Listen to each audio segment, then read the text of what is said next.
اگه تا حالا گذرت به بازارهای مالی افتاده باشه یا حتی از کنارشون رد شده باشی، احتمالاً یه جمله کلیشه‌ای رو همیشه شنیدی. میگن وقتی بقیه میخرن تو بفروش، وقتی بقیه میفروشن تو بخر. چارت روزانه قیمت دلار رو با هم داریم. بیان تا این بهونه بهتون بگم که این جمله از کجا نشأت گرفته.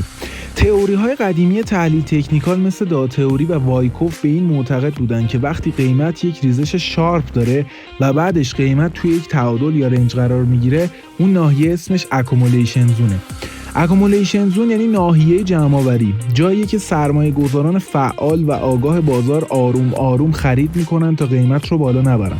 اما برعکس، تمام اونایی که توی بازار آگاهی ندارن و مردم عادیان از ترس ریزش تمام دستشون رو خالی میکنن.